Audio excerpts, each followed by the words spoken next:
Bonjour à tous. Beaucoup d'entre nous utilisent maintenant Internet très régulièrement. Nous y faisons un certain nombre de choses. Communiquer via les réseaux sociaux, par mail, sur les forums, faire une recherche en ligne, utiliser des services ou faire ses achats.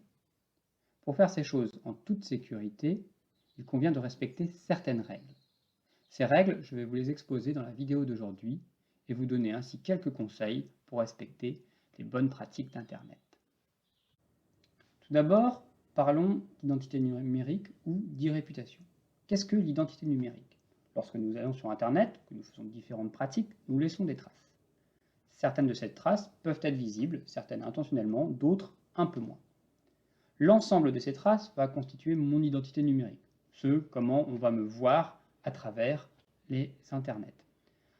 Il est important de contrôler son identité numérique car c'est l'image que l'on renvoie. Et maintenant, par exemple, la plupart des recruteurs ou des gens qui s'occupent de l'embauche vont aller regarder votre identité numérique. S'ils trouvent des choses qui ne sont pas contrôlées, comme des photos personnelles ou des choses comme ça que vous n'auriez pas eu envie de montrer, ça peut être gênant pour vous. C'est un exemple, mais il existe beaucoup d'autres raisons pour lesquelles contrôler son identité numérique est important. Pour faire ça, il y a une technique assez simple, c'est de se googler. C'est-à-dire que vous allez ouvrir un navigateur et taper dans un moteur de recherche votre nom et votre prénom. Et voir déjà ce qu'on y trouve. On va y trouver beaucoup de choses,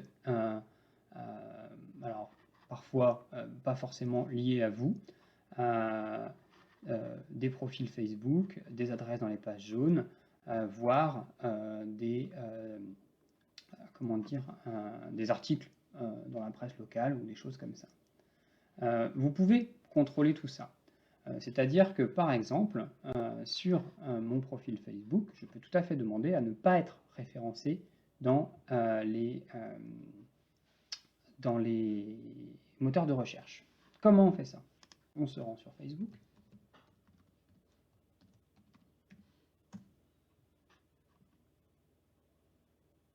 Voilà, on se connecte à son compte.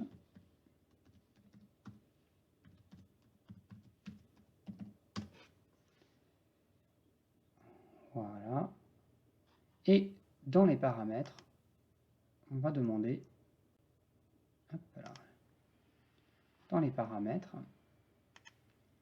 on va aller sur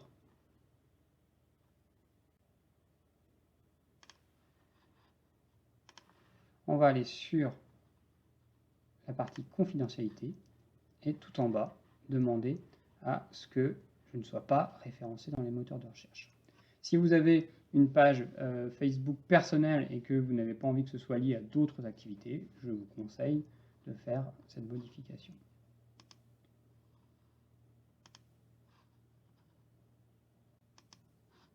De manière plus générale, si on trouve des traces de vous via des sites que vous fréquentez sur lesquels vous êtes inscrit, des choses comme ça, vous avez le droit de demander le déréférencement de ces choses sur vous. Donc vous pouvez tout à fait contacter le responsable du site pour lui demander de ne plus apparaître dans les moteurs de recherche. Pour ce faire, je vous conseille de vous rendre sur le site de la CNIL, Commission nationale informatique et liberté, voilà, et de suivre,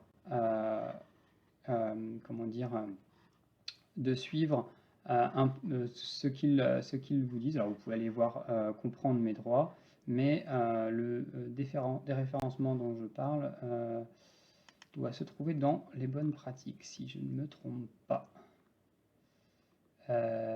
Non, pas vraiment, je me trompe. Découvrir mes droits, plutôt. Voilà. Déréférencer un contenu. Donc voilà. De manière générale, sur le site de la CNIL, vous allez trouver les réponses à toutes les questions que vous vous posez sur votre identité numérique. Voilà pour la première partie. Maintenant, parlons de la traçabilité. Internet est un réseau mondial composé de terminaux clients, hein, nos ordinateurs, nos téléphones, nos tablettes, et de serveurs. Chacun de ces terminaux va posséder une adresse IP qui va servir à l'identifier. On peut donc vous identifier clairement en fonction du lieu où vous vous trouvez, de l'endroit où vous êtes connecté et de l'appareil que vous avez utilisé. Ces informations peuvent être notamment connues de la gendarmerie afin de lutter contre la cybercriminalité. C'est pour ça que même si vous vous connectez sous un pseudonyme à un site, je vous invite à rester courtois, car on peut tout à fait lier ce que vous dites sur les réseaux sociaux, les choses comme ça, même sous pseudonyme, à votre véritable identité. Ce n'était pas l'objet à proprement parler, de cette partie. Je voulais vous expliquer aussi que lorsque vous naviguez sur Internet, que vous faites différentes opérations, que vous allez sur certains sites, que vous allez regarder des articles à acheter, des annonces, des forums, eh ben, ces informations vont être enregistrées dans des fichiers qui seront sur votre ordinateur et qui s'appellent les cookies. Vous en avez sûrement entendu parler car maintenant les sites sont obligés de nous avertir qu'ils récoltent des informations et vous voyez quand vous vous connectez à un site un petit message d'avertissement vous disant que ce site utilise des cookies. Normalement, les cookies servent à améliorer votre navigation en chargeant plus vite, en préchargeant des vidéos ou des images, ou en vous proposant une navigation adaptée à vos habitudes. Ils peuvent être néanmoins détournés en s'en servant pour vous proposer de la pub de manière un peu, alors pas illicite, mais ciblée vraiment vers ce que vous souhaitez. Donc ces cookies, si jamais on veut utiliser les sites en question, généralement, on ne va pas avoir vraiment le choix. On va devoir accepter l'utilisation de ces cookies. En revanche, ce que l'on peut faire, si l'on veut pas que ça s'accumule, on peut tout à fait demander à supprimer les informations, dont mes fameux cookies. Alors comment on va faire ça sur un navigateur? On va se rendre dans les paramètres du navigateur. Alors là, je suis sur Google Chrome. Hein, il existe des façons identiques de le faire sur d'autres navigateurs. Pardon, je dis dans les paramètres. On va le faire dans l'historique. Voilà, je vais me rendre sur l'historique de Google Chrome et je vais demander à effacer les données de navigation. Là, on va me demander ce que je veux effacer, historique, cookies et autres données du site, images et fichiers en cache. Et si je choisis paramètres avancés, je vais pouvoir voir aussi qu'on peut effacer l'historique des téléchargements, les mots de passe enregistrés, les données saisies, les choses comme ça. Donc ça, c'est à vous de choisir. Si vous voulez conserver vos mots de passe, bien sûr, décochez cette case. Et j'ai aussi la possibilité de choisir la période sur laquelle je veux effacer, la dernière heure, ainsi de suite, ou toutes les données. Donc en faisant ça, je vais effacer les traces que je veux posséder à Internet de moi. Maintenant, les navigateurs peuvent aussi vous permettre de faire ce qu'on appelle de la navigation privée. Donc en allant toujours sur les petits points ici, on va lui demander d'ouvrir une nouvelle fenêtre de navigation privée. Voilà, la navigation privée vous permet justement de ne pas enregistrer, que votre ordinateur n'enregistre pas votre historique de navigation ainsi que les cookies. Par contre, on va pas être totalement invisible, hein, ça ne va pas nous protéger totalement puisque notre fournisseur d'accès notamment aura les informations sur les sites qu'on a visités en navigation privée. C'est uniquement les données sur cet ordinateur qui ne seront pas récoltées.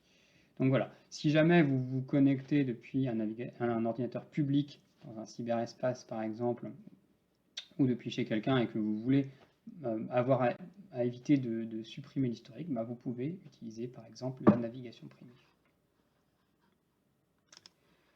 En termes de traçabilité, on peut également parler de géolocalisation. Certains sites ou certaines applications vont vous demander l'autorisation de vous géolocaliser, en utilisant pour ça sur votre ordinateur l'endroit de la connexion et sur votre appareil portable, donc que ce soit tablette ou téléphone, le dispositif GPS qui est intégré. Ces applications vont se servir de la géolocalisation pour vous proposez différents services, hein, les restaurants qui se trouvent à proximité, une fonction GPS ou des choses comme ceci. Si vous voulez utiliser ces services, il va falloir accepter cette géolocalisation, mais il faut savoir que par moment, elle peut être détournée. Il arrive que notamment des parents suivent leurs enfants, à savoir où ils se trouvent, grâce à la géolocalisation, je vais y arriver, de l'application Snapchat par exemple. Si vous voulez utiliser ces services néanmoins, ce que vous pouvez faire, c'est activer la géolocalisation quand vous en servez et la désactiver quand vous ne vous en servez pas. Sur un téléphone, vous pouvez très facilement le faire en désactivant les données GPS, là, en cliquant sur position, sur votre, vous l'enlevez, et comme ça, vous n'êtes plus géolocalisable. Voilà pour la traçabilité. On va maintenant passer à la partie suivante. Dans cette troisième partie, nous allons voir quelques astuces pour éviter les petits pièges tendus par Internet et les sites Internet et rendre votre navigation plus sécurisée. Commençons tout d'abord par la publicité. Vous l'avez peut-être constaté, mais Internet regorge de publicité. Si vous lancez une recherche sur un navigateur, gîte en Bretagne par exemple, vous allez avoir des annonces qui sont marquées annonces, qui sont des sites sponsorisés, qui ont payé quelque chose à Google pour apparaître ici dans annonces. Et les résultats de la recherche ne viendront qu'après. C'est-à-dire que ces annonces-là ne vont pas forcément correspondre à votre recherche. Je vous conseille, dans la plupart des cas, d'essayer d'éviter ces liens, ne cliquez pas dessus et optez plutôt pour les résultats de la vraie recherche et non pas des annonces. Ça, c'est la première chose. Deuxième chose, comment... oh non. Alors, attendez, je couperai ça. C'est quoi la deuxième chose déjà? Ah oui. Deuxième exemple de publicité, lorsque vous allez sur un site, par exemple pour télécharger un document, il peut vous arriver de voir la chose suivante, un document ou un programme. Ici, on est sur le site télécharger.com et on essaye de télécharger le programme CCleaner. Donc, on voit que le lien de téléchargement apparaît ici, mais si je regarde sur le côté, j'ai aussi une pub où on me parle de CCleaner, installation, configuration, cliquez ici. Donc on voit que la pub qui est ici essaye de m'attirer en disant, en se faisant passer pour le lien de téléchargement de mon programme. Lorsque je vais cliquer dessus, ce que je vais faire, c'est que je vais télécharger un autre programme qui va venir, entre guillemets, parasiter mon installation. Donc toujours bien être sûr du bon lien, que le lien de téléchargement soit le bon, parce que le téléchargement est une des causes les plus fréquentes, en tout cas le téléchargement d'une mauvaise chose est une des causes les plus fréquentes de piratage type ransomware ou choses comme ça. Donc vraiment faire très attention quand vous souhaitez télécharger et installer un programme par exemple. On pourrait utiliser un bloqueur de publicité pour effacer toute cette publicité et ne pas avoir ces liens, alors qui ne sont pas toujours frauduleux, hein, mais qui parasitent un peu notre navigation. Seulement, c'est à double tranchant. Il faut savoir que si les sites internet sont capables de vous proposer un contenu gratuit, c'est la plupart du temps grâce à la publicité. C'est comme ça qu'ils se rémunèrent, c'est leur système économique qui est bâti comme ça. Si maintenant les publicitaires qui payent des encarts sur ces sites voient que ça n'amène pas de trafic sur leur propre site ou ça n'amène pas une hausse des ventes des produits, eh bien, ils vont bien souvent éviter de payer ces encarts qui ne leur servent à rien. Donc un bloqueur de publicité a ce défaut de bloquer vraiment la publicité sur les sites et de ne pas permettre au site d'être rentable, entre guillemets, et de proposer un contenu gratuit. Ce qu'il risque de se passer dans ce cas, c'est qu'on va passer, donc, comme bien des sites, notamment les sites d'information, vers un contenu dit premium. Ça veut dire qu'on aura accès gratuitement à une partie du contenu et qu'il faudra payer pour avoir accès à l'autre. Donc voilà sur la publicité.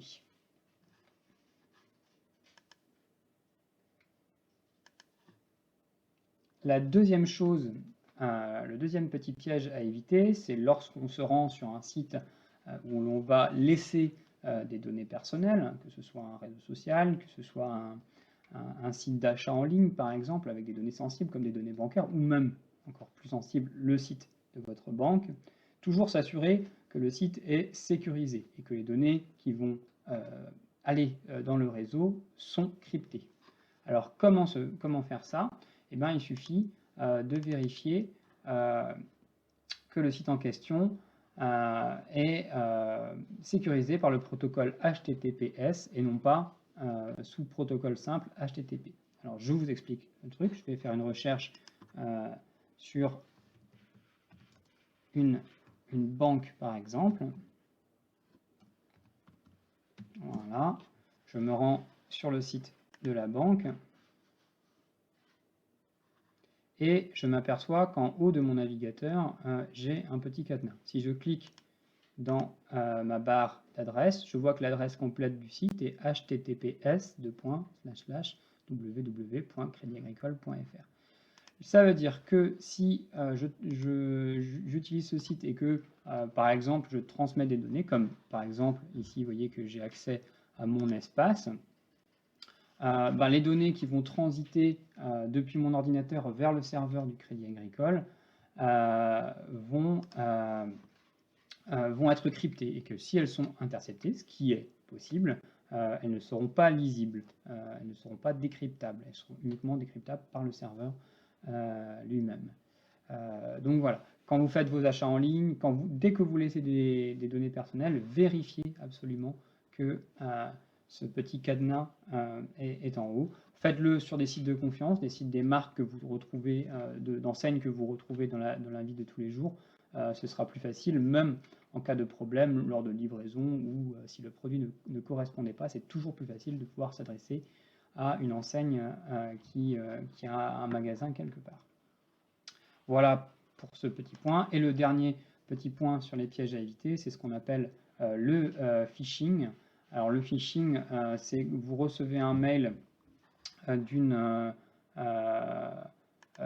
agence, votre banque par exemple, ou autre, qui a l'air tout à fait honnête, et on vous demande alors soit de vous faire rembourser, soit de cliquer pour mettre à jour vos données sur des liens qui sont, comment dire, qui sont bien évidemment des faux liens. Donc là, ici, je vous ai mis un exemple que j'ai reçu aujourd'hui, en fait, ou même hier, qui est donc on me dit que mon colis a été retourné à l'expéditeur, ça vient de dhl.com. Donc voilà, si je regarde le site, je m'aperçois que rien n'est, comment dire, tout ça m'a l'air tout à fait comment dire, officiel, sauf que je n'ai pas commandé de colis enfin je n'attends pas de la livraison de colis sur DHL, surtout pas sur mon adresse professionnelle. Donc voilà, je sais bien que ce mail est un phishing. Ce mail comportait deux liens et qui me demandaient, voyez, d'entrer des chiffres et des codes PIN. Il faut savoir que aussi bien votre banque que n'importe quelle agence ne vous demandera jamais, en fait, directement par mail d'entrer des numéros de saisie bancaire ou de choses comme ça. On demandera les démarches qui vont être faites par mail sont généralement plutôt des démarches de publicité, d'avertissement d'un nouveau service ou des choses comme ça, mais on ne vous demandera pas de laisser vos coordonnées bancaires. Pareil, pour les impôts ou les choses comme ça, on ne vous fera jamais part de remboursement ou de choses comme ça directement en ligne. Il y aura toujours un courrier papier. Donc surtout, ne vous laissez pas avoir et ne cliquez pas sur ce genre de lien. Comment savoir où mène un lien avant de cliquer dessus? Eh bien, lorsque je suis sur Internet, donc je vais faire une recherche n'importe laquelle. Voilà. Si j'ai un lien, en laissant ma souris dessus, j'aperçois en bas de mon navigateur, vous voyez, dans la partie qui se situe ici, alors forcément si j'enlève la souris, ça s'enlève, je vois l'adresse vers où mène le lien. Alors sur Google, ben, forcément l'adresse elle est aussi écrite en dessous, mais si je prends un exemple ici, donc par exemple, c'est pas le bon site, autant pour moi. Voilà. Par exemple, si je veux aller sur ce lien-ci, voilà, je m'aperçois en bas qu'il mène vers chatelorin-plugade.fr, rubrique, voilà, le numéro, ainsi de suite. Et je vois vraiment vers où me mène le lien. Si je reçois un mail de ma banque et qu'il mène vers un autre site, ce n'est pas très cohérent. Donc ça nous permet déjà de vérifier vers où mène un lien avant de pouvoir s'y rendre. Donc petite astuce éventuellement. Dans cette dernière partie, nous allons aborder le problème des mots de passe. Beaucoup de services en ligne vous demandent de créer un compte et vous êtes identifié généralement par un identifiant, souvent votre adresse email, et un mot de passe qui vous permet à vous et à vous seul d'accéder au service qui contient souvent des données sécurisées, des données personnelles. Si vous choisissez un mot de passe trop facile à trouver, vous risquez de voir votre compte se faire pirater. C'est ce qui arrive notamment assez souvent pour les mails. Il va donc falloir trouver un mot de passe qui soit assez fort pour être difficile à trouver. Les recommandations à ce niveau, c'est de composer un mot de passe de au minimum 12 caractères avec des lettres, majuscules et minuscules, des chiffres et des caractères spéciaux, tels que le dièse, le dollar ou les points d'interrogation, points d'exclamation par exemple. Si vous voulez sécuriser encore plus vos services, utilisez un mot de passe différent par service. Ça permettrait à quelqu'un qui aurait découvert le mot de passe pour un de vos services de ne pas avoir accès à l'ensemble de vos choses. Surtout que si on a accès à votre boîte mail, souvent on peut récupérer des mots de passe, les modifier pour les autres services en ligne. Et enfin, vous pouvez, si vous voulez encore plus sécuriser, les renouveler régulièrement. Tous les 6 mois, 1 an, vous changez votre mot de passe pour qu'il soit encore plus dur à trouver. Si jamais vous n'avez pas d'idée pour tous ces mots de passe, je vais vous montrer un outil en ligne qui va vous permettre de vous aider à élaborer des mots de passe difficiles à crypter. Enfin, si vous voulez retenir tous ces mots de passe, puisque ça va bien évidemment être le problème, si vous voulez retenir tous les mots de passe différents, vous pouvez soit les noter sur un carnet qu'il est bon de ne pas laisser à proximité immédiate de l'ordinateur, ou d'utiliser un logiciel tel que KeePass par exemple, qui va pouvoir gérer tous vos mots de passe. Ceci étant, il faudra quand même vous retenir le mot de passe de ce logiciel. Je ferai la démonstration de ce logiciel éventuellement dans une autre vidéo. Donc voilà, donc l'outil dont je vous parlais se trouve sur le site de la CNIL. Donc on va se rendre sur le site de la CNIL en CNIL dans un moteur de recherche. On va cliquer sur le lien. On va aller dans la partie technologie, cybersécurité. On va descendre un petit peu et aller sur outils pour générer un mot de passe solide.